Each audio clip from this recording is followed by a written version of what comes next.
දම් පිපාසාවෙන් පෙළෙන අපට දම් ගඟුලෙන් දුවතක්ගත් යතිවරයෙකුගෙන් දම් පැන් පිටක්. ධර්මයට අදාළව අහන්න ඕනේ, බාහිර දේවල් අහන්න එපා. විමහස කියන්නේ ගිහි පුද්ගලයන් වශයෙන් එදිනෙදා වැඩ රාජකාරී සිදු කිරීමේදී අපට සංසුන් මනසකින් කටයුතු කිරීමට අපහසුයි. එලෙස මනස සංසුන් නොවූ අවස්ථාවක එය අනිත්‍යයි සිතා ඒ බැහැර කිරීම නිවැරදිද? ඒ වගේම එලෙස අනිත්‍යයි සිතා මනස සංසුන් නොවූ අවස්ථාවක එය බැහැර කිරීමට උත්සාහ කරන විට යම් පුද්ගලයෙක් මිය ගියොත් ඒ පුද්ගලයාට සතර අපායෙන් මිදීමට අවස්ථාවක් තියෙද? මෙහෙමයි. දැන් කෙනෙක්ගේ හිත නොසන්සුන් නම් අසංවර නම් එයාට ඒ මොහොතේ හිත අනිත්‍යයි කියලා දකින්න දක්ෂභාවයක් නැහැ. ඒ නිසා කොතනකවත් බුදුරජාණන් වහන්සේ හිත අනිත්‍යයි කියලා දකින්න කියලා අපිට මුලින් කියලා නැහැ. ඒක හොඳට තේරුම් ගන්න ඕනේ. හිත අනිත්‍යයි කියලා දකින්න ගියොත් එතන අපි අමාරු වැටෙන්න පුළුවන්. ඒ හිත අනිත්‍යයි කියලා දකින්නේ කවදා හරි රහත් ඵලයටපත් වුණොත් රහතන් වහන්සේ පංච උපාදානස්කන්ධය අනිත්‍යයි කියලා මොහොතින් දකිනවා. ඉන් මෙහා අපි හිත අනිත්‍යයි කියලා දකින්න නෙමෙයි බුදුරජාණන් වහන්සේ අපිට කියන්නේ. බුදුරජාණන් වහන්සේ සතර සතිපට්ඨාන සූත්‍රයේදී අපිට මුලින්ම කායානුපස්සනාවයි දේශනා කරන්නේ. ඒතර කායානුපස්සනාවට පස්සේ තමයි බුදුරජාණන් වහන්සේ වේදනානුපස්සනාව, චිත්තානුපස්සනාව දේශනා කරන්නේ. ඒ නිසා හැම වෙලාවම අපි සිත අනිත්‍යයි කියලා දකින්නේ නැතුව මුලින්ම කායානුපස්සනාවට යොමු වෙන්න ඕනේ. කායානුපස්සනාවට යොමු වෙලා අපි නිරේතුරුව බුදුරජාණන් වහන්සේ කායානුපස්සනාවට අදාළව කාරණා කීපයක් අපිට දේශනා කරනවා. මේ රූපයේ අනිත්‍යභාවය දකින්න. බුදුරජාණන් වහන්සේ මුලින්ම කියනවා දෙතිස් කුණුපයක් හැටියට මේ රූපයේ අනිත්‍යභාවය දකින්න කියලා. කොටස් 32ක් කරලා කේස් ලොම් නිය සම්දත් මේ ආකාරයෙන් Tamanට දැනෙන ආකාරයෙන් කොටස් කරලා ගන්න. මේ කේසා ලෝමා නකා දන්තා තටෝ කියලා මේක මේ pāli භාෂාවෙම දැනගත යුතු නෑ. මම ඔය කොටස් 32 pāli භාෂාවෙන් කියන දන්නෙත් නැහැ. මම අදවත් දන්නේ නැහැ. මම අද ඒක ඉගෙන ගන්නෙත් නැහැ. මොකද මට ඒක අදාළ වුණේ නැහැ. මොකද නිරේතුව Tamanට දැනෙන දේ Taman මතු කරලා ගන්න. කේස්ලොම් නිය සම්දත් මේ හෘද වස්තුව වකකඩුම් මේ සියලුම තියෙන මහා බඩවැල් කුඩා බඩවැල් මුත්‍රා අසූචි සෙම්සොටු මේ Tamanට දැනෙන විදිහට මේක කොටස් කරගන්න. බුදුරජාණන් වහන්සේ දේශනා කරනවා එක මල්ලක් තියෙනවා, ගෝණියක් තියෙනවා. ඒ ගෝණියේ තල තියෙනවා, මුං තියෙනවා, කඩල තියෙනවා, කවුපි තියෙනවා, මිරේරි තියෙනවා. මේ ඇට වර්ග 32ක් මේක ඇතුලේ කලවම් වෙලා තියෙනවා. කෙනෙක් මේ ඇට වෙන් වශයෙන් මේ මිනේරි, මේ කඩල, මේ කවුපි, මේ මුං කියලා මේක වෙන් කරනවා වගේ මේ ගෝණිය කොටස් කරලා ඒ ආකාරයෙන් දකින්න කියනවා. දැස් දෙක පියාගෙන විවේකීව Tamanට පුළුවන් ආකාරයට දැනෙන ආකාරයට කොටස් කරලා මේ රූපයේ විදර්ශනා නුවණින් දකින්න. ඊළඟට බුදුරජාණන් වහන්සේ කියනවා මේක සතර මහා ධාතුවක් හැටියට දකින්න කියලා. ඒ කියන්නේ පඨවි, ආපෝ, තේජෝ, වායු කියන කොටස් හතරකට කඩලා. ශරීරයේ තද ස්වභාවයේ දේවල් පඨවිය හැටියට, වැగిරෙන ස්වභාවයේ දේවල් ආපෝ ධාතුව හැටියට, තේජෝ ධාතුවත් වායෝ ධාතුවත් මේ දෙක තුලින්ම දකින්න කියලා බුදුරජාණන් වහන්සේ කියනවා. ඊළඟට බුදුරජාණන් වහන්සේ කියනවා ආයතන හයක් හැටියට මේ රූපය දකින්න. ඇස, කන, නාසය, දිව, ශරීරය, මනස මේක කොටස් හයක් කරලා දකින්න කියලා. දැන් මුලින් බුදුරජාණන් වහන්සේ කොටස් 32ක් කරලා දකින්න කිව්වා. දෙවෙනුව කොටස් 6ක් කරලා දකින්න කිව්වා. තුන්වෙනුව කොටස් 4ක් කරලා දකින්න කිව්වා. ඊළඟට බුදුරජාණන් වහන්සේ දේශනා කරනවා මේ කය නිරේතුරුවම ඉරියව් පවත්වන කයක් හැටියට දකින්න කියලා. අනිත්‍ය වූ ඉරියව් පවත්වන කයක්. දැන් අපි උදේ ඉඳන් රැය වෙනකම් මොකද කරන්නේ? නිරේතුරුවම අනිත්‍ය වූ ඉරියව් පවත්වනවා. අපි කායෙක් හරි බැඳුනා නම්, කායෙක් හරි ගැටුණා නම් කුමක් නිසාද ඒක උනේ? අනුන්ගේ අනිත්‍ය වූ ඉරියව් කයක් නිත්‍ය වශයෙන් ගැනීම නිසාමයි. ඒ නිසා නිරේතුරුව අපි අධ්‍යාත්මික ඉරියව්කවත් බාහිර ඉරියව්කට බැඳීම නිසා, නිත්‍ය වශයෙන් ගැනීම නිසා අපි බලවත් වූ අකුසල් කරා ගමන් කරනවා පින්වතුනි. ඒ නිසා මේක අනිත්‍ය වූ ඉරියව් කයක් කියලා නිරතුරුව දකින්න කියනවා. ඊළඟට බුදුරජාණන් වහන්සේ මේක මරණානුස්සතියක් හැටියට දකින්න කියනවා. මේ ජීවිතයේ ඊළඟ නිමේෂයේදී මරණයටපත් වෙයි කියලා දකින්න කියනවා. බුදුරජාණන් වහන්සේ ප්‍රාතිමෝක්ෂය ආරක්ෂා කරන අපිට කියනවා මහණෙනි, ඔබ කුටියෙන් එළියට බහිද්දී ඔබ හිතන්නේ ඊළඟ නිමේෂයේ ඔබට සර්පෙක් දෂ්ට කරලා මැරෙන්න පුළුවන් කියලා. ඊළඟ මොහොතේ ඔබට කාලගුණික විපත්තියක් වෙලා අපවත් වෙන්න පුළුවන් කියලා. ඊළඟ මොහොතේ ඔබට වාපිස්සෙන් කිපීමක් වෙලා අපවත් වෙන්න පුළුවන් කියලා. ඊළඟ මොහොතේ ඔබට සොරෙක්, සතුරෙක්, මංකොල්ලකාරයෙක් ඔබව මරා දාන්න පුළුවන් කියලා. කාටද මේ කියන්නේ? ප්‍රාතිමෝක්ෂය ආරක්ෂා කරන භික්ෂුන්ට පින්වතුනි. ඒසා බුදුරජාණන් වහන්සේ ඒ කාරණා තුලින් අපි තුල වඩවන්නේ මරණානුස්සතියයි පින්වතුනි. ඊළඟ ජීවිතේ මරණය සිද්ධ වෙන්න පුළුවන්. එහෙනම් ප්‍රාතිමෝක්ෂය ආරක්ෂා කරන භික්ෂුන් හැටියට බුදුරජාණන් වහන්සේ මරණානුස්සතිය ඊළඟ තප්පරයට අපි ඉස්සරහා තියෙනවා නම් ගිහි පින්වතුන්ලා හැටියට සංකීර්ණ ජීවිත ගත කරන ඔබලා අපිට වඩා ඉස්සරහට මේ තැනට එන්න වෙනවා පින්වතුනි. ඒ නිසා නිරේතුරුව මරණානුස්සතිය වඩමින් ජීවත් වෙන්න කියනවා. දැස් දෙක පියාගෙන Taman මැරෙනවා නුවණින් දකින්න කියනවා. ඒ මලකඩ ගිහිල්ලා මල්ශාලාවේ එම්බාම් කරනවා නුවණින් දකින්න කියනවා. ඒ මලකඳ ගෙදල්ලා ගෙදර සාලෙමැත්තේ තියලා අර ඥාතීන් වට වෙලා බුහුමන් දක්වනවා නුවණින් දකින්න කියනවා. ඒ මලකඳ ඔසවාගෙන ගිහිල්ලා අවසානයේ ආදාහනය බුහුම දානය කරනවා දකින්න කියනවා. ඒ මලකඳ අවසානයේ මහ පොළොව නැමැති සතර මහා ධාතුවට පරිසරය නැමැති සතර මහා ධාතුවට මේ ආධ්‍යාත්මික සතර මහා ධාතුව මුහු වෙනවා නුවණින් දකින්න කියනවා. එහෙම දැකලා නිරේතුරුව මේ මැරෙන කයක් කියන කාරණේ මතු කරගෙන මේ රූපය නිසා තවදුරටත් තෘෂ්ණාව සකස් කරගන්න එපායි කියලා බුදුරජාණන් වහන්සේ දේශනා කරනවා. ඊළඟට බුදුරජාණන් වහන්සේ දේශනා කරනවා මේ රූපය අට්ඨික සංඥාවෙන් දකින්න කියලා. දැස් දෙක පියාගෙන මනසින් මේ ශරීරයේ තියෙන මස් මනසින් ඔක්කොම ගලවලා බිමට දාලා මේක ඇටසැකිල්ලක් කරලා නුවණින් දකින්න කියනවා. මේ ආධ්‍යාත්මික ඇටසැකිල්ල වගේම බාහිර සෑම රූපයක්ම අට්ඨික සංඥාව මතු කරලා දකින්න කියනවා. අම්මා කියන රූපය මතක් වුණත් තාත්තා කියන රූපය මතක් වුණත් බිරිඳ සැමියා කියන රූපය මතක් වුණත් ඒ මස් පිරිච්ච රූපය නෙමේ අට්ඨික සංඥාව මතු කරන්න කියනවා. ගෙදර ඉන්න බල්ලා තුලින් පූසා තුලින් හරකා තුලින් අට්ඨික සංඥාව මතු කරලා දකින්න කියනවා. දෙවියෙක් සිහිපත් වුණොත් ඒ දෙවියාව අට්ඨික සංඥාවෙන් දකින්න කියනවා. ප්‍රේතෙක් සිහිපත් වුණොත් ඒ ප්‍රේතයාව අට්ඨික සංඥාවෙන් දකින්න කියනවා. බ්‍රහ්මීක් සිහිපත් වුණොත් ඒ බ්‍රහ්මයාව අට්ඨික සංඥාවෙන් දකින්න කියනවා. ඔබ පාවිච්චි කරන ගෙදර ඔබ පාවිච්චි කරන වාහනය ඔබ ඉදිරියේ තියෙන මේසය පුටුව අට්ඨික සංඥාවෙන් දකින්න කියනවා. මේ මුළු ලෝකෙම මේ මුළු විශ්වයම මේ මුළු පෘථිවියම එකම කැඩී බිඳී ගිය සුණු විසුණු ගිය කල්ප විනාශයක් සිද්ධ වෙන ස්වභාවය මනසින් දැකලා මේ මුළු විශ්වයම අට්ඨික සංඥාවෙන් දකින්න කියලා බුදුරජාණන් වහන්සේ දේශනා කරනවා. එතකොට මේ ආකාරයෙන් බුදුරජාණන් වහන්සේ රූපේ අනිත්‍යභාවය දකින්න කියලායි සතර සටිපට්ඨානයට අදාළව කායानुපස්සනාවේදී අපිව මෙහෙවන්නේ. ඉන් පස්සේ බුදුරජාණන් වහන්සේ සිතේ අනිත්‍යභාවය දකින්න කියන්නේ. යම් කෙනෙක් කයේ අනිත්‍යභාවය රූපේ අනිත්‍යභාවය දකින්න නැතුව හිතේ අනිත්‍යභාවය දකින්න ගියොත් එයා අසරණ වෙන්න පුළුවන්. මොකද එයා රූපේ අනිත්‍යභාවය දකින්න නැතුව එයා පින් කරමින් ඉස්සරහට යනවා. ගිහිල්ලා මැරෙන මොහොතේ එයාට ශාස්ත්‍රීක දෙවියෙක් පේනවා.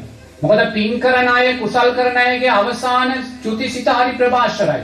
පිනේ ඵලය නිසා චුතිසිත ප්‍රභාෂරයි. ඒ නිසා එයාට ලස්සන ආලෝකයක් පේන්න පුළුවන්. එහෙම නැත්නම් ලස්සන මල්ගොමුවක් පේන්න පුළුවන්. ලස්සන දෙවියෙක් පේන්න පුළුවන්. දිව්‍යාංගනාවක් පේන්න පුළුවන්. එයා ඒ දෙවියාට රූපෙට බැඳෙනවා පින්වතුනි. මොකද එයා කායානුපස්සනාවට අදාළව රූපේ අනිත්‍යභාවය දැක්කේ. දැන් එක මහත්ෙක් හිටියා. ඒ මහත්යා අප්‍රමාණ පින්කම් කරපු මහත්ෙක්. ඒ මහත්යා වාහනේ යද්දි වාහනේ අනතුරකට ලක් වෙලා බරපතල අනතුරකටපත් වෙනවා. වාහනේ සම්පූර්ණයෙන්ම අයින් වෙනවා, පාවිච්චියට බෑ. නමුත් මේ මහත්යාට ප්ලාස්ටර් කෑල්ලක් කලවන්න තරම්වත් තුවාලයක් උනේ නැහැ. මේ මහත්යා පසු කාලයකදී මම මුණ ගැසුණු වෙලාවේ මම ඇහුවා මහත්යෝ මේසා බරපතල අනතුරක් සිද්ධ වෙන වෙලාවේ මහත්යාට මොකද්ද දැනුනේ කියලා. ඒත් මහත්යා කියනවා ස්වාමින් වහන්සේ මට කහපාට ප්‍රභාෂර ආලෝකයක් පෙනුණා. මං ඒ ආලෝකය දිහා බලමින් හිටියා කියලා මිසක් වෙන කිසිම දෙයක් මන් දන්නේ නැහැ කියලා. මොකක්ද මේ කහපාට ප්‍රභාෂර ආලෝකය කියන්නේ? පිනේ ඵලය පිංගතුනි. ඒ වෙලාවේ ඒ මහත්යාගේ ජීවිතේ නැති වුණා නම් අනිවාර්යයෙන්ම ශාස්ත්‍රීක දෙවියෙක්. නමුත් අර ශාස්ත්‍රීක භාවයේ කොච්චරද කියනවනම් එයාට අනිත්‍ය සිහිපත් කරගන්න හිතුන්නේ නැහැ, තේරුන්නේ නැහැ. මොකද එයා රූපේ අනිත්‍ය භාවයේ වඩලා පුරුදුුනේ නැහැ, පින විතරයි වැඩිවේ පිංගතුනි. ඒ නිසා මෙන්න මේ අනතුර තියෙනවා. රූපේ අනිත්‍යයි කියලා බලන්නේ නැතුව හිත අනිත්‍යයි කියලා බලන්න ගියොත් මුලින්ම. ඒ නිසා නිරතුරුවම මේ ධර්ම මාර්ගය තුල යති කායානුපස්සනාව මුලින් මතු කරගන්න ආධ්‍යාත්මික රූපෙත් බාහිර රූපෙත් පිංගතුනි. ඊට පස්සේ චිත්තානුපස්සනාව ඇති කරගන්න ප්‍රශ්නයක් නැහැ. එහෙම නැතුව දැන් අපේ හිතේ කලබලකාරී ස්වභාවයක් ඇති වෙන මොහොතේ අපි ගිහි ජීවිත ගත කරන අයට එකපාරට හිත අනිත්‍යයි කියලා දකින්න බෑ. මම මේ දරුවා ආපු ප්‍රශ්නෙට පිළිතුර ආරෂ්ඨාංගික මාර්ගය තුලින් දුන්නා. ආර්ය අෂ්ටාංගික මාර්ගයේ දුර්වලභාවයයි සම්මා සමාධියේ දුර්වලභාවය. ඒ කියන්නේ හිත විසිරෙනවා. ඒතකොට හිත විසිරෙනවා නම් අපි මොකද්ද කරන්න ඕනේ? ආර්ය අෂ්ටාංගික මාර්ගය තුල ශක්තිමත් භාවයටපත් වෙනවා. ආර්ය අෂ්ටාංගික මාර්ගය තුල ශක්තිමත් භාවයටපත් වෙනකොට එයා සම්මා දිට්ඨිය අර්ථයන්ගෙන් පරිපූර්ණ භාවයටපත් වෙනකොට එයා දන්නවා තමන්ට අකමැති දෙයක් ලැබෙන්නේ තමන්ගේ අකුසල් විපාකයක් නිසායි කියලා. දැන් අපේ හිත විසිරෙන්නේ අපි කේන්ති ගන්න අපි ගැටෙන්නේ ඇයි? අපි අකමැති දෙයක් අපි දකින නිසා. එතකොට අපි අකමැති දෙයක් ඇයි දකින්නේ? අපේ අකුසල් සංස්කාරය. එච්චරයි. ඔබේ දරුවා ඔබට අකීකරු වෙනවා නම් දරුවාගේ ප්‍රශ්නයක් නෙමෙයි ඒක ඔබේ අකුසල් විපාකයක්. ඔබේ සාම්පුරුෂයා බිරිඳ ඔබට අකීකරු වෙනවා නම් අකුසලයේ තියෙන ඔබේ පිටිපස්සේ. එහෙනම් අපි ඒ අයත් එක්ක ගැටලා වැඩක් නැහැ. අපි මුලින්ම අපේ තියෙනා වූ අඩුපාඩු අඳුන ගන්න ඕනේ. අපේ තියෙන අඩුපාඩුව මොකද්ද? අපේ අකුසලයක්. අපි අකමැති දේ දකින්න සිද්ධ වෙන්නේ ඒකයි. රට වෙනුවෙන් වේවා, ජාතිය වෙනුවෙන් වේවා, ආගම වෙනුවෙන් වේවා, අපි අකමැති දේවල් අපිට අහන්න දකින්න ලැබෙනවා නම් ඒ අපේ අකුසල් සංස්කාරයක් පින්නතුනේ. ඒ අකුසල් සංස්කාරය හඳුනාගත්තට පස්සේ අපි ඒ අකුසලයේ නිසා තව අකුසල් කරගන්න යනවා නම් තව අපි අකමැති දේවල් තමයි අපිට දකින්න ලැබෙන්නේ. ඒ නිසා අපි අකුසලයේ හඳුනාගත්තට පස්සේ කර්මය කර්මඵල විශ්වාසයට අදාළව අපි කුසලයේ තුල අන ශක්තිමත් වෙනවා. බිරිඳ අකීකරු වෙනකොට අපි තව කුසලයේ තුල ශක්තිමත් වෙනවා. සාම්පුරුෂයා අකීකරු වෙනකොට තව අපි මෛත්‍රිය තුල ශක්තිමත් වෙනවා. බිරිඳ තුලින් අපි සුන්දර දෙවියෙක් හිතෙන් මවා ගන්නවා. බිරිඳට මෛත්‍රී කළා මම සුන්දර දෙවියෙක් වෙනවා කියලා හිතනවා. දරුවා අකීකරු වෙනකොට ඒ දරුවා තුලින් මම සුන්දර දෙවියෙක් වෙනවා කියලා දරුවාට ද්වේෂ කරන්නේ නැතුව දරුවාට යහපත් මාර්ගයෙන් යහපත කියලා දීලා අපි කුසලයට අදාළ ශක්තිමත් භාවය මතු කරගන්න. එහෙම නැතුව අපි අකමැති දේවල් සිද්ධ වෙද්දී අපි ගැටිලා තව පංච නීවරණන් කරා යනවනම් අකුසලයේ නිසා අපි තව අකුසල රැස් කරගත් අවාසනාවන්තයෙක් බවට පත් වෙනවා. දැන් වර්තමාන සමාජයේ එකයි වෙන්නේ. අපි අකමැති දේවල් සිද්ධ වෙනකොට චෝදනාව එල්ලෙන්නේ අකමැති දේ කරන කෙනාටයි. කරන කෙනා කරන බව ඇත්ත. නමුත් ප්‍රශ්නේ තියෙන්නේ තමා තුලයි. අපේ අකමැති දෙයක් අපිට දකින්න සිද්ධ වෙන්නේ අපේ අකුසල් විපාක නිසාමයි. අපි කැමති දෙයක් අපි දකින්න ලැබෙන්නේ අපේ කුසල් විපාක නිසාමයි. අපේ බෝධිසත්වය අර කුමාර ජීවිතය ගත කරන රම්මේ සුරම්මේ සුබ මාලිගාවල ගත කරද්දී අකමැති දෙයක් දැක්කේ නැහැ පින්වතුනි. කැමති දේවල්මයි දැක්කේ. ඇයි? පිනේ ඵලයක්. ඒ නිසා අපි අකමැති දේවල් ලැබෙන්නේ සමාජයේ වරදින් නෙමෙයි. අපි අකුසල් වඩන්න සිල්පද විඳින්න අනාගතේ අපිට දකින්න ලැබෙන්නේ පින්වතුනි අපි අකමැති දේවල්මයි. අපි කැමති දේවල් දකින්න ලැබෙන තියෙන ඉඩකඩ අඩුයි ලැබුණත් බොහොම ශරණයෙන් ඒ සිත අනිත්‍ය වෙලා එනවා. ඒ නිසා නිරේතුරුවම ඔබ අකමැති දේවල් දකිනවා නම් අකමැති දේවල් ඔබට සිද්ධ වෙනවා නම් ඔබ සමාජය නිවැරදි කරන්න යන්න ඉස්සෙල්ලා ඔබේ කුසල් පක්ෂය වැඩි කරගන්න. ලෝකේ නිවැරදි කරන්න අපිට බෑ. බුදුරජාණන් වහන්සේටවත් ලෝකේ නිවැරදි කරන්න පුළුවන් කමක් ලැබුණේ නැහැ. උන්වහන්සේ තමන් අවබෝධ කළා වූ ධර්මයේ පුළුවන් ආකාරයෙන් දේශනා කළ උන්වහන්සේ නිවි ගියා. එනිසා මේ මොහොතේ අපි ධර්මයේ උපයෝගී කරගෙන ලෝකය නිවැරදි කරන්න නෙමෙයි ආයුත්තේ. නිවැරදි නොවන ලෝකය කමටහනක් කරගෙන අපි නිවැරදි වෙන එකයි පින්වතුනි. එසේ නොවුනොත් බුදුරජාණන් වහන්සේලා පිරිනිවී යද්දී රහතන් වහන්සේලා පිරිනිවී යද්දී පින්වතුනි අපි ලෝකය නිවැරදි කරන්න ගිහිල්ලා නැවත ලෝකය ගොඩනගා ගන්නවා. ඒ නිසා ලෝකය නිවැරදි කරන්න යන්න එපා. නිවැරදි කරන්න බැරි ලෝකයේ කමටහනක් කරගෙන ඔබ නිවැරදි වෙලා යන්න. ඔබ ලෝකයෙන් යම් වැරද්දක් දකිනවා නම් අසාධාරණයක් දකිනවා නම් ඒ වැරද්දට අසාධාරණයට ඔබ ද්වේෂ කරන්න යන්න එපා. මනුස්ස ලෝකයේ කෙරෙහි කලකිරීම ඔබ ඇති කරගන්න. මේ මනුස්ස ලෝකයේ මේ ආකාරයේ දුකක් නම් මේ ආකාරයේ කලකිරීමක් නම් මේ ආකාරයේ වේදනාවක් නම් නැවත මට මනුස්ස ජීවිතයක් එපා කියන තැනට එන්න. මනුස්ස ජීවිතය තුළින් මනුස්ස ලෝකයේ නිරෝධය කිරීමේ මාර්ගය මතු කරගන්න. ආයිමත් ඔබ හිතනවා නම් මට මේ ලෝකය නිවැරදි කරන්න පුළුවන් කියලා. ඒ හිතන මොහොතක් පාසා ඔබ මනුස්ස ලෝකයේ උපතකට අදාළව සංස්කාර රැස් කරනවා. ඒක හොඳට තේරුම් ගන්න. ඒ නිසා මනුස්ස ලෝකයේ තුල ඔබට හිත් වේදනාවක් දැනෙන මොහොතේ විවේචනයක් වෙන මොහොතේ අසාධාරණයක් වෙන මොහොතේ ඔබ ඊට එරෙහිව සටන් කරන්න යන්න එපා. ඔබ සටන් කර යුත්තේ ඔබ තුල සකස් වෙන්නා වූ හිතට එරෙහිවමයි. තෘෂ්ණාවට අදාළව ගැටෙන හිතත් එක්ක ඔබ සටන් කරන්න. එහෙම නැතුව ඔබට එන බාහිර ප්‍රශ්නයත් එක්ක ඔබ සටන් කරන්න යන්න එපා. ඔබ බාහිර ප්‍රශ්නයත් එක්ක සටන් කරන්න යන මොහොතක් පාසා ඔබ නිරේතුරු අකුසයට අදාළව නැවත ලෝකයේ භවයේ පංච උපාදානස්කන්ධේ ලෝකයේ සකස් කර ගන්නවා. ඒ නිසා ඔබ තුල ගැටෙන්නා වූ හිත සමග ඔබ සටන් කරන්න. මේ සකස් වෙන ගැටීමේ හිත අකුසල් සංස්කාරයක්. මේ අකුසල් සංස්කාරය යටපත් කරගොම මෛත්‍රී චිත්තය මතු කරගෙන මේ මෛත්‍රිය අනිත්‍යයි කියලා දකින්න තැන පින්වතුනි ඔබ මනුස්ස ලෝකයේ නැවත උපතකට අදාළ සංස්කාරයන් නිරෝධය කළා වෙනවා. එහෙම නැත්නම් ඔබ ලෝකය හදන්න නම් යන්නේ මේ මනුස්ස ලෝකය හදන්න නම් යන්නේ ඒ හදනවා කියන චිත්තය තුල සකස් වෙන පංච උපාදානස්කන්ධයේ නිත්‍යභාවය තුල මනුස්ස ලෝකයට අදාළ සංස්කාරයන් ඔබ රැස් කරනවා. ඒ නිසා බුදුරජාණන් වහන්සේ දේශනා කරනවා මෙහෙම ගිහිල්ලා මුර්ග සංඥාව කියන කාරණේ ඇති වෙනවා කියලා පින්වතුනි. මුර්ග සංඥාව ඇති වෙනකොට මිනිස්යාගේ පරමායුෂ අවුරුදු 10යි කියනවා. එදාට මිනිස්යා අවුරුදු 10 වෙනකොට ඉපදිලා ජීවත් වෙලා මැරිලත් ඉවරයි පින්වතුනි. දැන් අද වෙනකොට මිනිස්යාගේ ආයුෂ අවුරුදු 65ක් විතර වෙනවා. බුදුරජාණන් වහන්සේගේ කාලේ පරමායුෂ අවුරුදු 120යි. අවුරුදු 2600ක් ගිය තැනදී පරමායුෂ හරි අඩකින් අඩු වෙලා පින්වතුනි.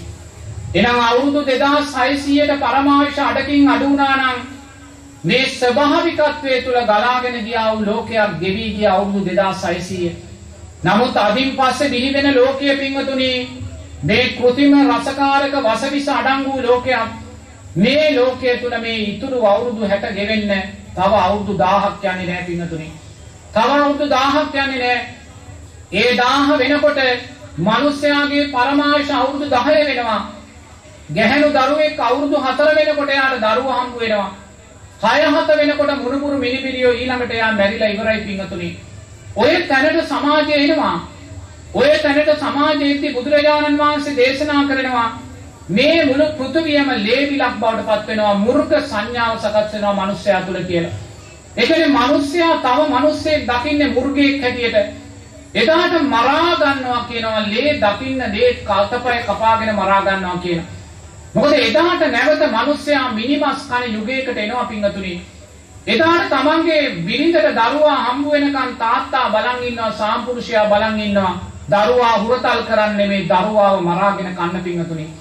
එදාට ආයිමත් මිනිමස් කන යුගයක් අනාගතේ එනවා. මේ සීලය දුර්වල වෙන්න සද්ධාව දුර්වල වෙන්න මේ සම්මා සම්බුද්ධ ශාසනයේ අර්ථයන් දුර්වල වෙන්න අනිත් ආගම් වල ගුණාත්මක භාවය දුර්වල වෙනවා. මොකද ඒගොල්ලන්ට සටන් කරන්න ශක්තිමත් ධර්මයක් එතකොට ලෝකේ නැහැ. මේ මොහොතේ ක්‍රිස්තියානි ආගම, මුස්ලිම් ආගම, හින්දු ආගම ඒගොල්ලෝ ගුණාත්මක භාවය ශක්තිමත් කරගන්නේ අපේ බුදුදහමෙන් එල්ල වෙන අභියෝගයට මුහුණ දෙන්නයි පින්වතුනි. නමුත් මේ බුදුදහමේ ශක්තිය දුර්වල වෙච්ච තැනදී ඒගොල්ලන්ට අභියෝගයක් නැහැ. ඒ තැනදී සමස්ත ලෝකෙම සියලු ආගම් දුර්වලභාවයට පත් වෙනවා. ඒ නිසාම පින්වතුනි සත්වයා සීලෙන්, සමාධියෙන්, මෛත්‍රියෙන් සියල්ලම දුර්වල වෙනවා. මේ දුර්වලභාවය සකස් වෙලා අවසානයේ මුර්ග සංඥාව කියන තැනට ගිහිල්ලා පින්වතුනි නැවතත් මිනිස්යා මිනිමස් කන යුගයකට අනාගතේ එනවා. ඒ කියන්නේ ඒ තැනට එන ගමන මේ මූලාරම්භය දැන් සකස් වෙලයි තියෙන්නේ. ඒ නිසා අපිට කවදාක්වත් අදට වඩා හෙට හොඳක් බලාපොරොත්තු වෙන්න බෑ. ඒ නිසා ඔබට මනුස්ස ලෝකයේ කෙරෙහි කලකිරීමක් සකස් වෙනවා නම් ඒ කලකිරීම පින්වතුනි විදර්ශනා නුවණ කරා අරගෙන යන්න ලෝකයේ නිවැරදි කරන තැනට අරන් යන්න හදන්න එපා. එහෙම ගියොත් ඔබ අනාථ වෙනවා. ඔබ අනාගත මූර්ග සංඥා ලෝකේ අර මිනි මස් කන මිනිසෙක් බවට පත්වීමේ සංස්කාරයන් ඔබ ජීවිතයට එකතු කරගන්න. ඒ නිසා මනුස්ස ලෝකයේ අසාධාරණයක් නම්, මනුස්ස ලෝකයේ දුකක් නම්, මනුස්ස ලෝකයේ ඔබට අපහසුයක් නම් නැවත මම මිනිසෙක් වෙන්නේ නැහැ කියන තැන ඉඳන් මනුස්ස ලෝකයේ කෙරෙහි තෘෂ්ණාවෙන් බැහැර වෙන්න. එතනදී ඔබේ හිත පීඩන්නේ දිව්‍යතල කෙරෙහිමයි පින්වතුනි. එහෙම නැතුව අපිට ලෝකය නිවැරදි කරන්න බෑ. අපේ උදේ ඉඳන් රාත්‍රී වෙනකම් මොකද්ද කරන්නේ? එක්ක සැප වේදනාවක් ලබනවා, එක්ක දුක් වේදනාවක් ලබනවා. සැප වේදනාවක් කියන්නේ මොකද්ද? අතීතේ කුසල් සංස්කාරක ඵලයක්. අපි සැප වේදනාවක් ලබද්දී මොකද්ද කරන්නේ? ඒ සැප වේදනාවට ඇලිලා අපි නැවත ලෝභ දේශ මොහයන් නැති කරගන්නවා.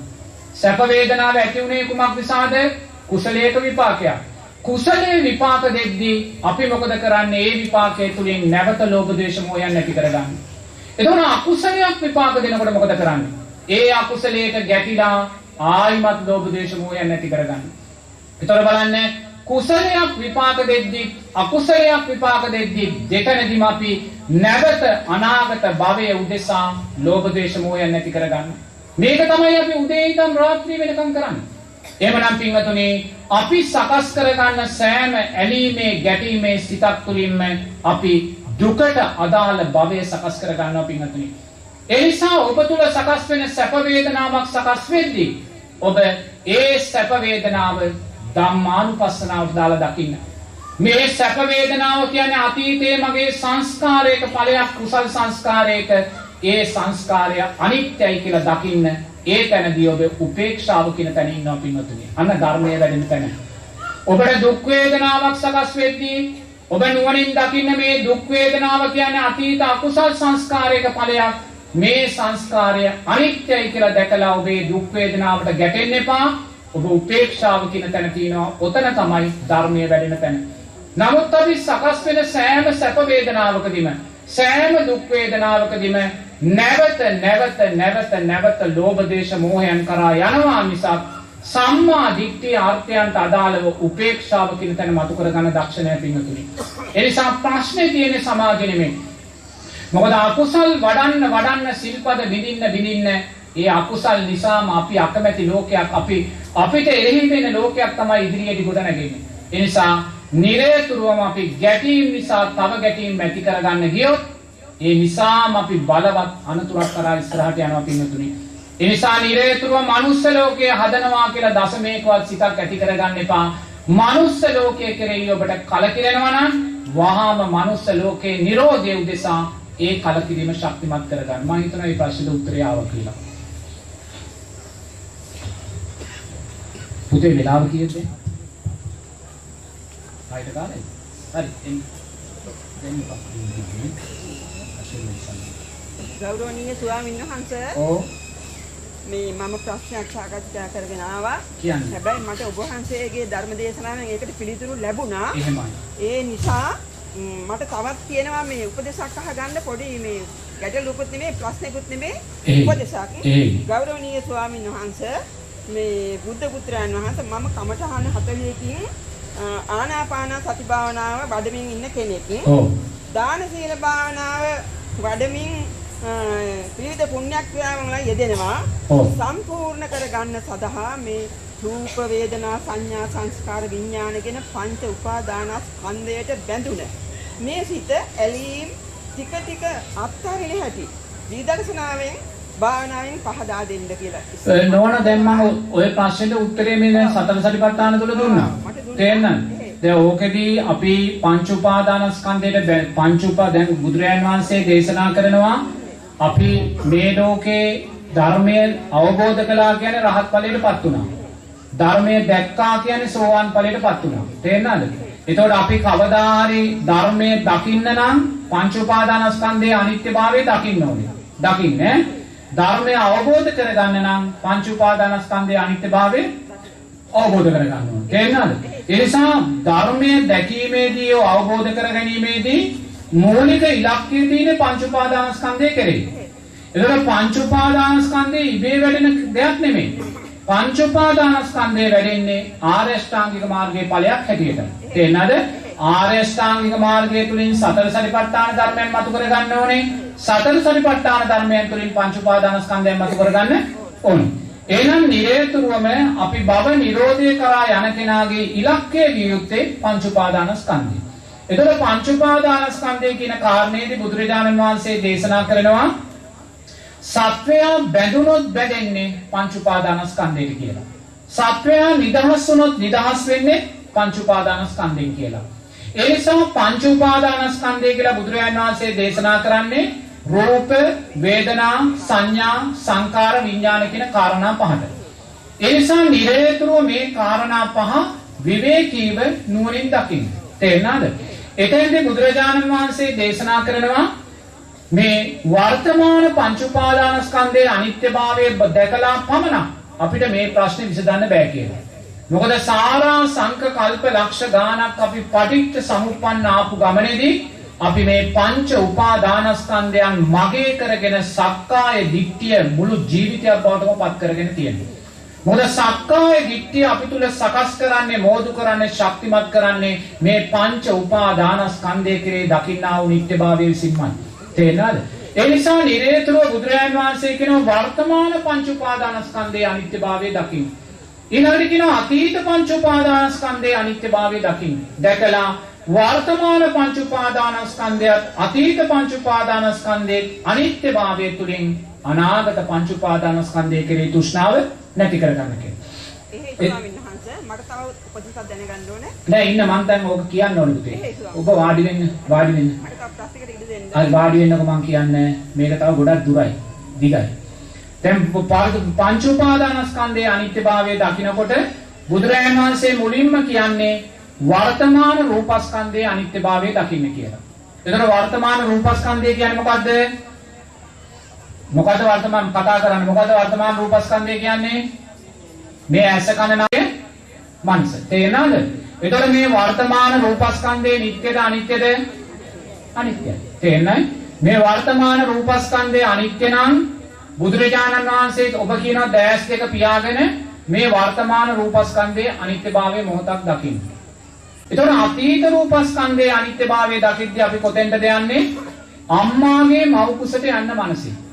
අම්මාගේ මව් කුසේ ගර්භාෂ කුටියේ කලල රූපයක් ඇටියට අර පෙර ජීවිතේ විඥානපච්චයා නාම රූප කියන ධර්මතාවයන් තුල ඒ කලල රූපේ මොහොතේ පටන් ඔබේ රූපේ අනිත්‍යභාවය මනසින් දකින්න. ඒ ගර්භාෂ කුටියේ කල්ල රූපයක් තිබ්බා මාසයක් දෙකක් තුනක් හතරක් නවයක් දක්වා ඒ කලල රූපේ ස්වභාවය නුවණින් දකින්න. ඒ දරුවා මේ ලෝකෙට බිහි වෙන වෙලාවේ තිබුණා වූ රූපේ අනිත්‍යභාවය දකින්න. අර ලදරු කාලය, ළමා කාලය, තරුණ කාලය මේ දක්වා මේ තිබුණා වූ රූපේ මේ ගලාගෙන ආවා වූ රූපේ අනිත්‍යභාවය දකින්න. ඒ රූපේ ගලාගෙන ඉද්දී ඒ රූපේ නිට්ටය වුණාද අනිත්‍ය වුණාද? අන්න අතීත රූපස්කන්ධයේ අනිත්‍යභාවය දකින්න. බුදුරජාණන් වහන්සේ කියන ඉනුත් ඈතට යන්න කියලා. ඉනුත් ඈතට මනසින් ගිහිල්ලා අතීතේ පටිච්ච සමුප්පන්නව ඔබ සක්‍රිය වෙලා ඉපදුන වෙලාවේ ඒ දිව්‍ය තේජසින් බබලන්නා වූ සක්‍ර රූපේ අනිත්‍යභාවය දකින්න කියනවා. ඔබ සක්විති රජ වෙච්ච වෙලාවේ දෙතිස් මහා පුරුෂ ලක්ෂණයන්ගෙන් බබලන ඒ සක්විති රජ රූපේ අනිත්‍ය උනායකින් වලින් දකින්න කියනවා. ඔබ රජවරු සිටවරු වෙච්ච වෙලාවේ ඒ ලැබුණා වූ රූපයන්ගේ අනිත්‍යභාවය නුවණින් දකින්න කියනවා. ඔබ සතර අපායට වැටිලා තිරිසන් ලෝකයට, പ്രേත ලෝකයට, නිරයට වැටුණ වෙලාවේ ඒ පටිච්ච සමුප්පන්නව තිබුණා වූ රූපයන්ගේ අනිත්‍යභාවය දකින්න කියනවා. ඒ තිබුණා වූ රූපයන් නිට්ටයද අනිත්‍යද? අනිත්‍යයි. අන්න අතීත රූපස්කන්ධයේ අනිත්‍යභාවය දකින්න. දැන් යා වර්තමාන රූපස්කන්ධයේ අනිත්‍යභාවය දැක්ක දැස් දෙක පියාගෙන අතීත රූපස්කන්ධයේ අනිත්‍යභාවයක් දැක්කා. දැන් එයා අනාගත රූපස්කන්ධය කෙරෙහි තෘෂ්ණාවෙන් බැහැර වෙනවා පින්වතුනි. එයා දැන් නුවණින් දකිනවා අතීතයේ මං සක්‍රිය වෙලා හිටියානම් මං අතීතයේ මේ මනුස්ස ලෝකේ සක්විති රජ වෙලා හිටියා. ඒ සක්විති රජකමත් අනිත්‍ය වුණා නම් නැවත මේ මනුස්ස රූපයක් මට අවශ්‍ය නැහැ කියලා එයා දකිනවා. අතීතයේ මං සක්‍රිය වෙලා ඉඳලා ඒ සක්‍ර රූපයත් අනිත්‍ය වුණා නම් ආයිමත් මට දිව්‍ය කලයේ දෙවියෙක් දිව්‍යාංගනාවක් වෙන්න අවශ්‍ය නැහැ කියලා එයා දකිනවා ඒ රූපේ අනිත්‍යභාවය. අතීතයේ මං රූපාවචර අරූපාවචර බ්‍රහ්මතලවල ඉපදිලා ඒ රූපේනොත් අනිත්‍ය වෙලා ගියා නම් අනාගතේ නැවත රූපාවචර අරූපාවචර බ්‍රහ්ම ජීවිත එපා කියලා එයා දකිනවා. අන්න එයා අනාගත රූපස්කන්ධය කෙරෙහි තියෙන තෘෂ්ණාවෙන් බැහැර වෙනවා. එයා වර්තමාන රූපස්කන්ධයේ අනිත්‍යභාවය දකිමින් ජීවත් වුණා. අතීත රූපස්කන්ධයේ අනිත්‍යභාවය දකිමින් ජීවත් වුණා. අනාගතේ යාට සිහි වෙන දිව්‍ය තලයක්, බ්‍රහ්ම තලයක්, මනුස්ස තලයක්, භවාත්‍රයේ සිහි වෙද්දී යා දකින්නේ අනිත්‍යයි කියන සංඥාව විතරයි පින්වතුනි. ඊළඟට යා වේදනා ස්කන්ධයේ අනිත්‍යභාවය දකිනවා. නිරේතුරුවම රූපස් වර්තමාන රූපස්කන්ධයේ අතීත රූපස්කන්ධය තුලින් අනාගත රූපස්කන්ධය කෙරෙහි තියෙන තෘෂ්ණාව නැති කර ගන්නවා. ඊළඟට රූපය ඇසුරෙන් මොකද සකස් වුනේ? පස්සේ පින්වතුනි. පස්සේ කියලා කිව්වේ කාරණා තුනක එකතුවක්. මොකද්ද කාරණා තුන? අධ්‍යාත්මික රූපයයි, බාහිර රූපයයි, විඥානයයි කියනා වූ කාරණා තුන. මේ කාරණා තුන එකතුවයි පස්සේ කියන්නේ. පස්සේ කියන්නේ මොකද්ද? දැක්කා, ඇසුණා, දැනුණා කියන කාරණයයි පින්වතුනි. එහෙනම් මේ පස්සේ කියන කාරණය නිට්ටයද අනිත්‍යද? මේ ඇසෙන් මේ මොහොතේ ඔබ යම් දෙයක් දකිනවා නම් ඒ දකින දේ නිත්‍යද අනිත්‍යද? මේ කනෙන් ඔබ යම් දෙයක් අහනවා නම් ඒ අහන දේ නිත්‍යද අනිත්‍යද? මේ මනසින් ඔබ යම් සිතුවිල්ලක් මේ මොහොතේ හිතනවා නම් ඒක නිත්‍යද අනිත්‍යද? එහෙනම් පස්සේ කියන්නේ වර්තමාන පස්සේ නිත්‍ය වූ දෙයක්ද අනිත්‍ය වූ දෙයක්ද? අනිත්‍ය වූ දෙයක් පින්වතුනි. ඒ වර්තමාන පස්සේ අනිත්‍යභාවය දකිනවා. දැකලා අතීත පස්සේ අනිත්‍යභාවය නුවණින් දකිනවා. පුංචි කාලේ අම්මාගේ මව් කුසෙන් ලෝකෙට ආපු මොහොත දක්වා කොයිසා දේවල් මේ ඇස් දෙකෙන් දකින්නේ නැද්ද? කන් වලින් අහන්නේ නැද්ද? මනසින් හිතන්නේ නැද්ද? මේ සෑම පස්සයක්ම අනිත්‍යයි කියලා දකිනවා. ඊළඟට යා ඉරුත් ඈතට ගිහිල්ලා පටිච්ච සමුප්පන්නව ඉපදුන වෙලාවේ අර සත්පිටි රජ වෙච්ච වෙලාවේ කොච්චරනම් සුන්දර දේවල් මේ ඇස් වලින් අපි දකින්නේ නැද්ද? අර පංච කල්යාණයෙන් බබලන ස්ත්‍රී රත්නය අපි ඇස් වලින් දැක්කා. අර එ르දියෙන් යන ඇතෙක් දැක්කා, එ르දියෙන් යන අස්සෙක් දැක්කා. පුතුන් දහසක් අපි දැක්කා. මේ සෑම දැක්ක දෙයක්ම අනිත්‍ය වෙලා ගියා. අපි යමක් සුන්දර දේවල් කොච්චර අපි එදා අහන්නේ නැද්ද? කොච්චර සුන්දර දේවල් අපි හිතන්නේ නැද්ද? ඒ සෑම දෙයක්ම අතීත පස්සේ අනිත්‍යභාවය දකිනවා. අපි අතීතයේ සක්‍රියා වෙලා ඉපදුන වෙලාවේ ඒ පස්සේ නිසා කොච්චර සුන්දර දේවල් දිව්‍ය තලයේ කොච්චර සුන්දර දිව්‍ය දේවල් දකින්නේ නැද්ද? කොච්චර දිව්‍ය ඕජාවන් විඳින්නේ නැද්ද? කොච්චර දිව්‍ය සංගීතයන් අහන්නේ නැද්ද? ඒ සෑම පස්සයක්ම අනිත්‍ය වුණා. අන්‍යයා වර්තමාන පස්සේ අනිත්‍යභාවයත් අතීත පස්සේ අනිත්‍යභාවයත් දකිමින් එයා අනාගතේ නැවත සුන්දර දේවල් දකින්න අහන්න හිතන්න ලැබේවා කියලා ප්‍රාර්ථනා කරන්නේ පින්වතුනි. එයා ඒ අනාගත පස්සේට බැඳෙන්නේ නැහැ. එයා දන්නවා මොනසා සුන්දර දෙයක් මම අනාගතේ බලාපොරොත්තු වුණත් ඒ සෑම දකින දෙයක්ම අහන දෙයක්ම දැනෙන දෙයක්ම අනිත්‍ය වූ දෙයක් කියලා එයා දකිනවා. ඊළඟට එයා පස්සේ නිසා සකස් වෙන වේදනාව දිහා බලනවා. වේදනා ස්කන්ධය වර්තමාන සකස් වෙන වේදනා ස්කන්ධය අනිත්‍යයි කියලා එයා දකිනවා. මේ මොහොතේ ඔබ තුල සකස් වෙන වේදනා ස්කන්ධය එක්ක සැප වේදනාවක් එක්ක උපේක්ෂා සහගත වේදනාවක්. ඔබ දැස් පියාගෙන දකිනවා මේ වේදනා ස්කන්ධය අනිත්‍ය වූ දෙයක් කියලා. ඊළඟට ඔබ අතීතයේ වේදනා ස්කන්ධය නුවණින් දකිනවා. ඔබ අතීතයේ කොච්චර සැප වේදනාවන්, දුක් වේදනාවන්, උපේක්ෂා සහගත වේදනාවන් විඳලාද? ඔබ අම්මාගේ ආදරය නිසා, අම්මාගේ උණුසුම නිසා, අම්මාගේ මව්කුරු නිසා, මව්පිරි නිසා, අර තොටිල්ල සෙල්ලම් බඩු නිසා, ළමා පාසල නිසා කොච්චර සැප වේදනාවන් විඳින්නේ නැද්ද? ඒ සෑම සැප වේදනාවක්ම අනිත්‍ය වුණා. ඔබ අම්මා ගහනකොට, බයිනකොට, වැරදි කරනකොට, ලෙඩක්, අසනීපයක්, පරාජයක් සිද්ධ වෙනකොට කොච්චර දුක් වේදනා ලබන්නේ නැද්ද? ඒ සෑම දුක් වේදනාවක්ම අනිත්‍ය වුණා. අන්න අතීත වේදනා ස්කන්ධයේ අනිත්‍යභාවය දකින්න.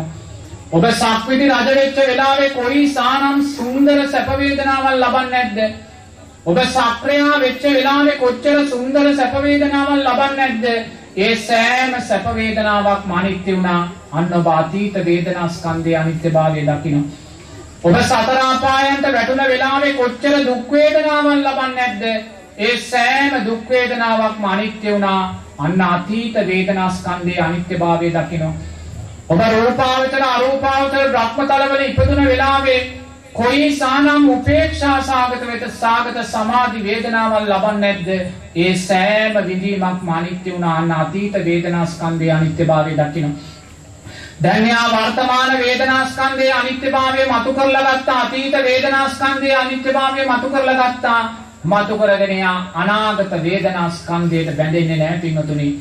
යා දන්නවා අතීතයේ මෙච්චර සුන්දර විඳීම් විඳලා ඒ සියල්ල අනිත්‍ය වුණා නම් අනාගතයේ මම දරුවා නිසා, මුණුබුරා නිසා, රට නිසා, ජාතිය නිසා, ආගම නිසා මෙවැනි සුන්දර සිතුවිලි සකස් වේවා කියලා බැඳෙන්නේ. යා දන්නවා සකස් වුණත් අනිත්‍යයි කියලා.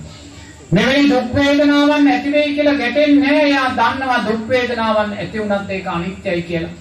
ඊළඟට යා වේදනාව නිසා සකස් වෙන්නේ වේදනාපච්චය සංඥා. අන්න සංඥා ස්කන්ධයේ අනිත්‍යභාවය දකින්න. සංඥාව කියන්නේ හඳුනා ගන්නවා පින්වතුනි. මේ මගේ අම්මා, මේ මගේ තාත්තා, මේ ඉර, මේ හඳ, මේ ජපන් ජාතිකයෙක්, මේ චීන ජාතිකයෙක්, මේ පරිප්පු, මේ මැල්ලුම්, මේ බත් කියලා යා හඳුනා ගන්නවා.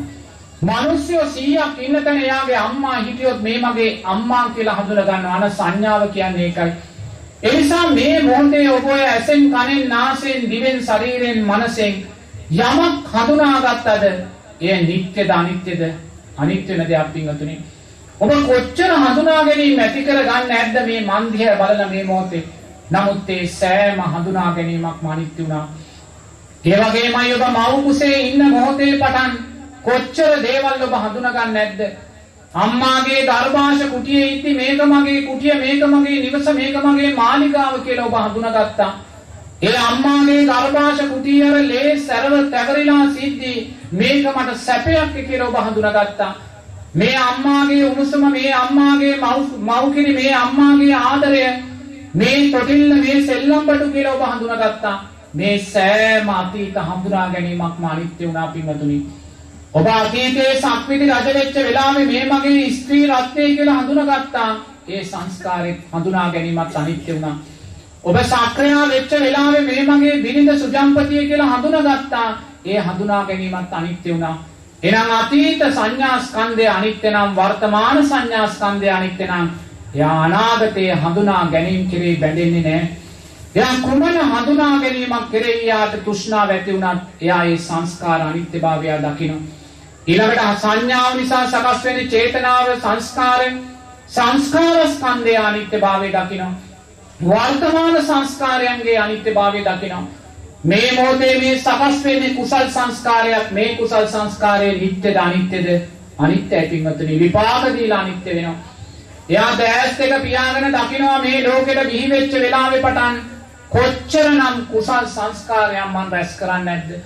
අම්මා තාත්තට කීකරු වෙච්ච වෙලාවේ, තෙරුවන්ට කීකරු වෙච්ච වෙලාවේ, වැඩිහිටියන්ට වන්දනා කරපු වෙලාවේ, පන්සලට ගිය වෙලාවේ, පින්කම කරපු වෙලාවේ, ප්‍රිය වචන කතා කරපු වෙලාවේ, සිල්පද ආරක්ෂා කරපු වෙලාවේ කොච්චරනම් කුසල් සංස්කාර රැස් වුණාද? සෑම දෙයක්ම විපාක දීලා අනිත්‍ය වෙනවා. කොච්චරනම් අකුසල් විපාක රැස් වුණාද? ඒවා විපාක දීලා අනිත්‍ය වෙනවා. අන්න අතීත සංස්කාර ස්කන්ධයේ අනිත්‍යභාවය දකිනවා. එයා දකිනවා මං සක්විති රජ වෙලා ඉපදුනේ, සක්‍රියා වෙලා ඉපදුනේ කුසල් සංස්කාරයකින්. ඒවා අනිත්‍ය වුණා කියන්නේ සංස්කාර අනිත්‍ය වෙනවා. මම සතර අපායට වැටුනේ අකුසල් සංස්කාර නිසා. ඒ සතර අපා දුකෙන් මිදුණා කියන්නේ අකුසල් සංස්කාරත් අනිත්‍ය වුණා.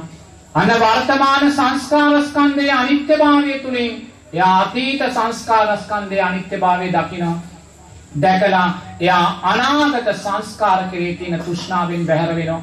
එයා පින්කම් කරනවා, දන් දෙනවා, සිල් සමාදන් වෙනවා. සමාදන් වෙලා ඒ රැස් වෙන සෑම සංස්කාරයක්ම විදර්ශනා නුවණින් දකිනවා. එයා සංස්කාරයන් හේතුවෙන් භවයට බැඳෙන්නේ නැහැ. දිව්‍ය තලයකට, බ්‍රහ්ම තලයකට, මනුස්ස තලයකට බැඳෙන්නේ නැහැ. සංස්කාරයේ අනිත්‍යභාවය තුලින් විදර්ශනා නුවණ තව තව ශක්තිමත් කරගන්නවා. සංස්කාර හේතුවෙන් සකස් වෙන්නේ විඥානයයි. විඥාන ස්කන්ධයේ අනිත්‍යභාවය දකිනවා. විඥානය කියන්නේ විශේෂ වූ දැනීමක්. විශේෂ වූ දැනීමක් කියන්නේ අපි කෙනෙක්ව ඇසුරු කරලා අපි දැනගන්නවා මෙයා සත්පුරුෂයෙක්, මෙයා අසත්පුරුෂයෙක් කියලා. අපි ආහාරයක් අනුභව කරලා දැනගන්නවා මේක තිත්තයි, මේක ඇඹුල්, මේක පිරුල් වෙලා, මේක රසයි කියලා. ඒ වගේ අපි ඇසෙන්, කනෙන්, නාසයෙන්, දිවෙන්, ශරීරයෙන්, මනසෙන් යමක් දැකලා, එය විඳලා, එය හඳුනගෙන, ඒ ගැන හිතලා අපි විශේෂ වූ දැනීම් ඇති කරගන්නවා.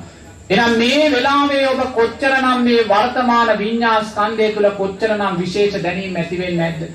මේ බණ අහද්දී කොච්චරනම් විශේෂ වූ දැනීම් ඇති වෙන්නේ නැද්ද? ඒ සෑම විඤ්ඤාණ ස්කන්ධයක්ම අනිත්‍ය වෙලා ගියා. ඒ වගේම අතීත විඤ්ඤාණ ස්කන්ධය දිහා බලන්න. ඔබ මව් කුසේ ඉන්න මොහොතේ පටන් කොයි සානම් විශේෂ වූ දැනීම් ඇති වෙන්නේ නැද්ද? ඒ සෑම විශේෂ වූ දැනීමක්ම අනිත්‍ය වෙලා ගියා. ඔබ සක්‍රියා වෙච්ච වෙලාවේ, සක්විති රජ වෙච්ච වෙලාවේ කොයිසා සුන්දර දැනීම් ඇති වෙන්නේ නැද්ද? ඒ සෑම දැනීමක්ම අනිත්‍ය වුණාන වර්තමාන විඤ්ඤාණ ස්කන්ධයේ අනිත්‍යභාවය තුලින් අතීත විඤ්ඤාණ ස්කන්ධයේ අනිත්‍යභාවය මතු කරලා එයා අනාගත විඤ්ඤාණ ස්කන්ධයේ කෙරෙහි තියෙන තෘෂ්ණාවෙන් බැහැර වෙනවා. එයා මොනම හේතුවක් විශේෂ වූ බැඳීම් ඇති කරගන්නේ නැහැ, දැනීම් ඇති කරගන්නේ නැහැ. දිව්‍ය තලයක් කෙරෙහි මෙහෙම සැප තියෙනවා, බ්‍රහ්ම තලයක් කෙරෙහි මෙහෙම වේදනාවේ ආස්වාදය තියෙනවා, මනුස්ස තලයක් කෙරෙහි මෙවැන කාමච්ඡන්දයන් තියෙනවා. ඒ සෑම දැනීමක අනිත්‍යභාවය දකිනවා. නිරේතුරුවම යා පංච උපාදානස්කන්ධයේ අනිත්‍යභාවය මතු කළ දකිනවා. දැන් මෙතන තමයි පංච උපාදානස්කන්ධේ නුවණින් මතු කළ දකින්නේ. අපි ඇසෙන් රූපයක් දකිනවා, කනෙන් ශබ්දයක් අහනවා, මනසෙන් සිතුවිල්ලක් හිතනවා. ඒ කියන්නේ දැක්කා, ඇසුණා, දැනුණා කියන්නේ පස්සෙයි. දැක්ක දේ, ඇසුණ දේ, දැනුණ දේට එක්කෝ අපි ඇලෙනවා, එක්කෝ අපි ගැටෙනවා, එක්කෝ අපි උපේක්ෂා සාගත වෙනවා. ඇලීම, ගැටීම, උපේක්ෂාව කියන්නේ වේදනා ස්කන්ධයයි. පස්ස පච්චය වේදනා. අපි දැක්ක දේ, ඇසුණ දේ, දැනුණ දේට එක්කෝ ඇලෙනවා, එක්කෝ ගැටෙනවා, එක්කෝ උපේක්ෂා සාගත වෙනවා. ඇලුන, ගැටුන, උපේක්ෂා සාගත වෙච්ච දේ අපි හඳුන ගන්නවා. ඒ කියන්නේ වේදනා පච්චය සංඥා. හඳුනාගත්තා වූ දේ ගැන අපි මොකද කරන්නේ? හිතනවා. හිතනවා කියන්නේ මොකද්ද? සංඥා පච්චය සංස්කාරම්. සංස්කාර කියන්නේ මොකද්ද? අපි සිතන සිතුවිල්ලක් පාසා අපි තුලින් සංස්කාරයක් රැස් වෙනවා. ඒකට හඳුනාගත්තා වූ දේ ගැන අපි හිතනවා. හිතපු දේ ගැන අපි විශේෂ දැනීමක් ඇති කර. දැන් අපි උදේ ඉඳන් මේ මොකද්ද කරන්නේ? ඔබ මුළු ජීවිත කාලෙම මොකද්ද මේ කරලා තියෙන්නේ? ඇසෙන් රූපයක් දකිනවා. දැන් හොඳට හිතන්න මොකද්ද කරන්නේ කියලා. ඇසෙන් රූපයක් දකිනවා, කනෙන් ශබ්දයක් අහනවා, මනසෙන් සිතුවිල්ලක් හිතනවා. දැක්ක දේ, ඇසුණ දේ, දැනුණ දේට ඇලෙනවා, ගැටෙනවා, උපේක්ෂා සාගත වෙනවා. ඇලුන, ගැටුන, උපේක්ෂා සාගත වෙච්ච දේ හඳුනා ගන්නවා. හඳුනාගත්තා වූ දේ ගැන හිතනවා. හිතපු දේ ගැන විශේෂ දැනීමක් ඇති කර ගන්නවා. නමුත් පින්වතුනි, මේ දැක්ක දේ නිට්ටයද අනිත්‍යද? අනිත්‍යයි. අපි ඇලීම්, ගැටීම්, උපේක්ෂා සකස් කරගත්ත දේ නිට්ටයද අනිත්‍යද? අනිත්‍යයි. සංඥාව හඳුනා ගැනීම, හඳුනාගත්ත දේ නිට්ටයද අනිත්‍යද? අනිත්‍යයි. රැස්ුණා වූ සංස්කාර නිට්ටයද අනිත්‍යද? අනිත්‍යයි. ඇති කරගත්තා වූ විශේෂ වූ දැනීම් නිට්ටයද අනිත්‍යද? එනම් මේ අනිත්‍ය වූ කාරණා පහ අපි නිරතුරුව නිට්ටය වශයෙන් ගැනීම නිසා අපි නැවත දුක සකස් කර ගන්නවා පින්වතුනි. මොකද මේ කාරණා පහම අනිත්‍ය වූ දේවල්. දකින්න දේත් අනිත්‍යයි, ඇලෙන ගැටෙන දේත් අනිත්‍යයි, හඳුනා ගන්නා වූ දේත් අනිත්‍යයි, රැස් වෙන සංස්කාරයක් හිතන දේත් අනිත්‍යයි, විශේෂ වූ දැනීමත් අනිත්‍යයි. දැන් දැස් දෙක මොහොතක් පියාගෙන අතීතේ ඉඳන් දැක්ක දේවල් හිතන්නකෝ, ඔක්කොම අනිත්‍යයි. ඇසුන දේවල් හිතන්නකෝ, ඔක්කොම අනිත්‍ය වූ දේවල්. දැනුන දේවල් හිතන්නකෝ, සියල්ලම අනිත්‍ය වූ දේවල්. කොච්චර හඳුනා ගැනීම ඇති කරගන්නේ නැද්ද? අහවල් යහළුව, අහවල් ආහාරය, අහවල් දේශගුණය, අහවල් රට, මේ සෑම හඳුනා ගැනීමම අනිත්‍ය වුණා. ඒ වගේම කොච්චරනම් අපි සිතුවිලි ඇති කරගන්නේ නැද්ද? ඒ නිසා සංස්කාර රැස් කරගන්නේ නැද්ද? ඒ සෑම සිතුවිල්ලක්ම අනිත්‍ය වුණා. කොච්චර විශේෂ වූ මේ සෑම අනිත්‍ය වූ කාරණා පහ සෑම නිමේෂයකදීම නිට්ටයභාවයෙන් ගැනීම නිසා අපි දුක කියන කාරණේ සකස් කර ගන්නවා පින්වතුනි. ඒ උතර තමයි පංච උපාදානස්කන්ධයේ අනිත්‍යභාවය මතු කරලා ගන්න තැන. වර්තමාන පංච උපාදානස්කන්ධය තුලින් අතීත පංච උපාදානස්කන්ධයක් මතු කරලා දැකලා අනාගත පංච උපාදානස්කන්ධයේ කෙරෙහි තියෙන තෘෂ්ණාවෙන් ඕක ඉතින් S2 පියාගෙන නුවණින් මෙනෙහි කරලා මතු කර ගන්න ඕනේ. ඒ මතු කරගත්තට පස්සේ ඔබට ආධ්‍යාත්මික රූපයක්, බාහිර රූපයක් කෙරෙහි තියෙන තෘෂ්ණාව සියුම් වෙනවා. ඒ වගේම පස්සයන් කෙරෙහි තියෙන තෘෂ්ණාවත් සියුම් වෙනවා. විදීම් කෙරෙහි තියෙන තෘෂ්ණාවලු සියුම් වෙනවා. හඳුනා ගැනීම, සංස්කාර සහ විඥානයන් කෙරෙහි තියෙන තෘෂ්ණාව ක්‍රමානුකූලව සියුම් භාවයටපත් වෙනවා. මේවා අනිත්‍යයි කියලා දකින්න කියද්දී ගිහි පින්වතුන්ලා බය වෙන්න එපා. මොකද මේ අනිත්‍යයි කියලා අන්තයට යන්න එපා කවදාකවත්. ගිහි පින්වතුන්ලාට බොහොම සාධාරණ වූ ධර්මයක් බුදුරජාණන් වහන්සේ දේශනා කළා තියෙනවා. ඔබ ගිහි පින්වතෙක් හැටියට හෙට දවසේ සෝවාන් ඵලයට පත් වුණොත් තරුණයෙකුට අනිත් දවසේ විවාහ වීමේ නිදහස ඔබට තියෙනවා. මොකද සෝවාන් වෙච්ච කෙනා තුල කාමරාග පටිඝයන් තියෙනවා. එයා සිල්පද බිඳීම වලට යන්නේ නැහැ. නමුත් විවාහ වීමේ බැරි කමක් එයාට නැහැ. ඒ නිසා සෝවාන් වෙච්ච කෙනෙකුට විවාහ වීමේ නිදහස පවා මේ ධර්මයේ තුල තියෙනවා. ඒ නිසා නිරේතුරුව අනිත්‍යයි කියන කාරණේ අන්තවාදීව මතු කරලා ගන්න එපා. මොකද අනිත්‍යයි කියලා අපි දකිනවා කියන්නේ අපි නිරේතුරුවම ඒවයින් බැහැරට යනවා කියන කාරණේ නෙමෙයි. දැන් විසාකා උපාසිකාව අවුරුදු 7 දී සෝවාන් ඵලයටපත් වෙන්නේ. ඇය විවාහ වෙලා දරුමුණු ගුරන් ලැබලා අර පූර්වාරාමයේ හතර අප්‍රමාණ වූ ශාසනික සේවාවක් සිදු කරනවා. ඒ වගේම ඇය අර රුපියල් ලක්ෂ ගාණක් වටිනා මහා මේල පළඳනාව පළඳගෙන තමයි හිටියේ. දවසක් මේ මාළය පැලඳගෙන පූර්වාරාමයට ගියා. බුදුරජාණන් වහන්සේ බැහැ දකින්න. එයා බුදුරජාණන් වහන්සේට වන්දනා කරන්න ඉස්සෙල්ලා අර මාළේ ගලවලා මේසයක් උඩින් තියෙනවා. වන්දනා කරලා අර ආස්වාදයේ තුලින්ම ගෙදර මාලිගාවට ආවා. අර මාළේ අරන් එන්න පුළුවන්කම මතක්ුනේ නැහැ. ගෙදර ගිහිල්ලා සේවිකාවගෙන් අහනවා ඔබ මගේ මාළේ ගෙනාවද කියලා. සේවිකාව කියනවා නැහැ කියලා. එවැනි සේවිකාවට කියනවා විසාකා උපාසිකාව ඔබ පූර්වාරාමයට යන්න. ගිහිල්ලා ඔබ බලන්න මේ මාළේ මේස උඩ තියනවාද කියලා. මේස උඩ තිබ්බොත් ඒ මාළේ අරන් එන්න. නිකන් හරි ස්වාමින් වහන්සේලා මේ මාළේ අරන් තියලා තිබ්බොත් පස්සේ දෙන්න කියලා සංඝයා ඒකට අත තිබ්බා. ඒක සාංගිකව පූජා කරලා එන්න කියලා. ඒ කියන්නේ අර ලක්ෂ ගාණක් වටිනා මාළයක් පැලඳුවා ඕනෑම මොහොතකේ මාළේ අතහරින්න එයා දක්ෂයි. එතන තමයි අතහැරීම කියන්නේ. මොකද තෘෂ්ණාව තියෙන්නේ දරුවා තුලවත් බිරිඳ තුලවත් සාම්පුරුෂයා තුලවත් නෙමෙයි. තෘෂ්ණාව තියෙන්නේ ඒ රූපයන් කෙරෙහි තමා තුලයි තෘෂ්ණාව තියෙන්නේ. එනයි ඉලක්කයේ තෘෂ්ණාව මිසක් දරුවාවත් බිරිඳවත් නෙමෙයි. ඒ නිසා කොතනකවත් සෝවාන් ඵලයට යන ගමනේදී ඔබ බිරිඳගෙන් අයින් වෙන්නේ දරුවගෙන් අයින් වෙන්න රැකියාවෙන් ව්‍යාපාරයෙන් අයින් වෙන්න කියලා කාරණයක් නැහැ. ඒක හොඳට තේරුම් ගන්න ඕනේ. ඒ නිසා ඒවා තුල නෙමෙයි තෘෂ්ණාව තියෙන්නේ. ඒවා කෙරෙහි තමා තුලයි තෘෂ්ණාව තියෙන්නේ. ඒ නිසා ඔබ මේ ගමනේ යද්දී ඔබේ බිරිඳට සාම්පුරුෂයාට දරුවට අම්මට තාත්තට පන්සලට ඔබෙන් දෙන්න තියෙන යුතුයකම් පක්ෂේ අකුරට ඉටු කරන්න. මොකද මේ සෑම දෙයක්ම ධර්මයක්.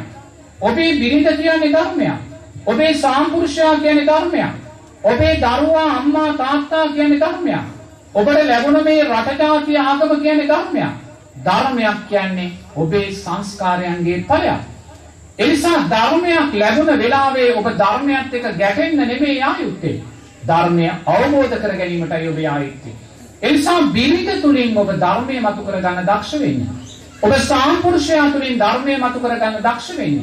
ඔබ මේ රට ජාතිය ආගම තුලින් ධර්මය මතු කර ගන්න දක්ෂ වෙන්න. ඒ ධර්මය මතු කරගද්දී ඔබේ පළවෙනි අදියර තමයි යුතුයකම් පක්ෂය අකුරට ඉටු කරලා කුසලයේ ශක්තිමත් කරගන්න. බිරිඳට වෙන්න තියෙන යුතුයකම් පක්ෂය අකුරට ඉටු කරනවා. මොකද බිරිඳ කියන්නේ ධර්මතාවයක්.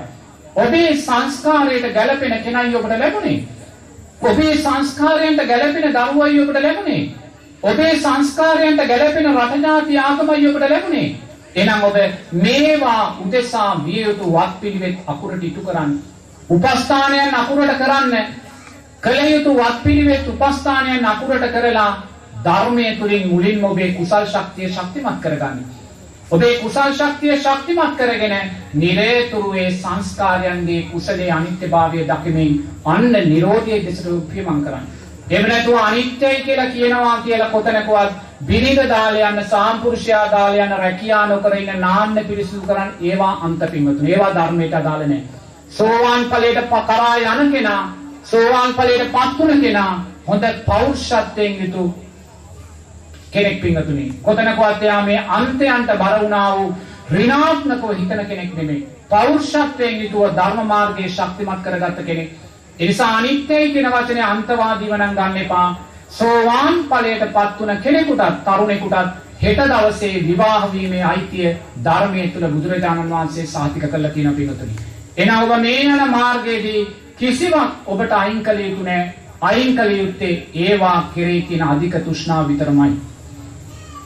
හරිද?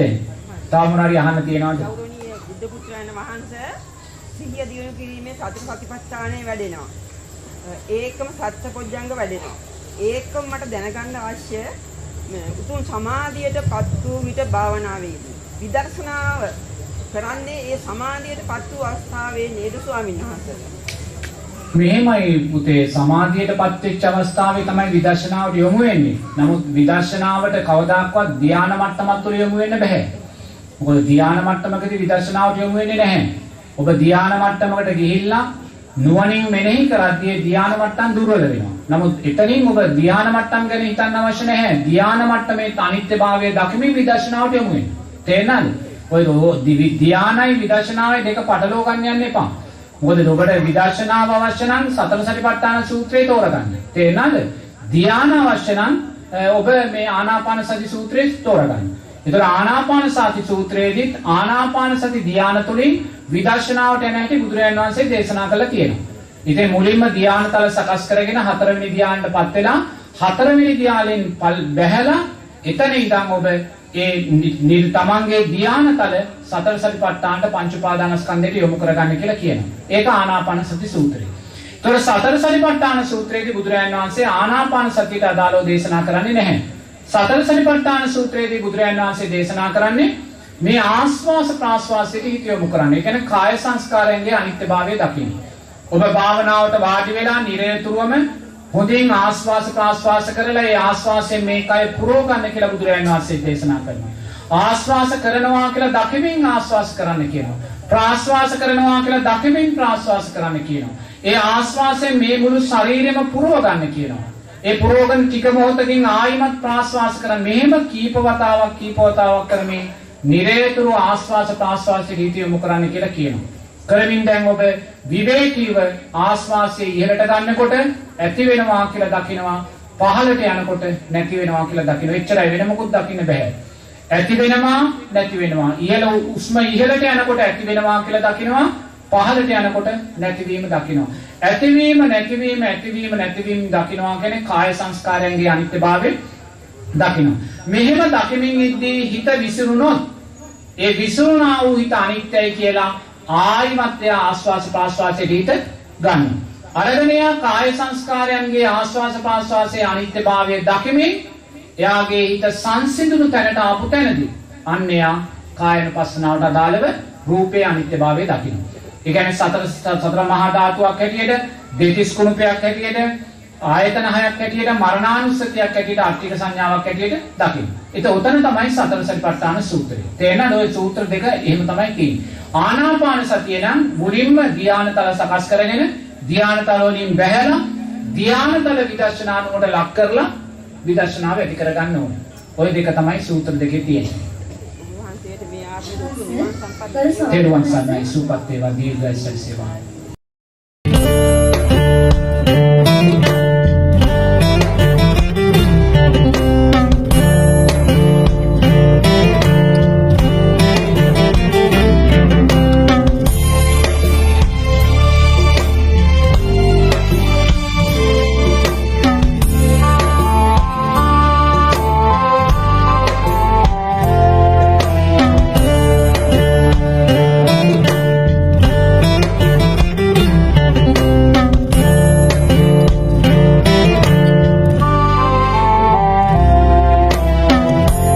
සසර කතරේ ගිලී දෙවෙනා ලෝ සතන් සනහා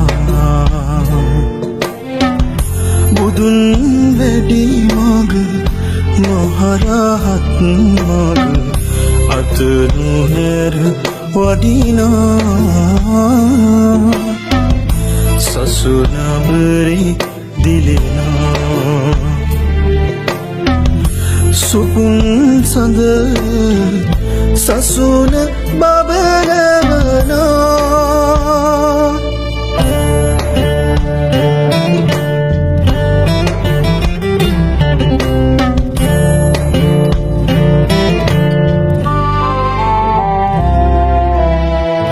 ගෝර සසරේ දුක නසන්ත භවයේ දුක කියනා කුසල් ගමනේ අසිරිමත් දෙව් අසිරි පහදවනා සදා දුක් ගිනි නසන නිවනේ රන් දොරටු අරිනා නුඹය අප දුටු උදුපුතුන් කෙලෙස් දම් බිඳිනා ඈත හිමයක නිසල අරණක පවුන්දම් වඩනා ඔබේ බණ පද නිවයි අප හද දම් සිසිල තවරා සදා දුක් දිනි නසන නිවනේ රන් දොරටු අරිනා අරිය ඥාන සමිදේ වලිමි පාකමල නිබාදේ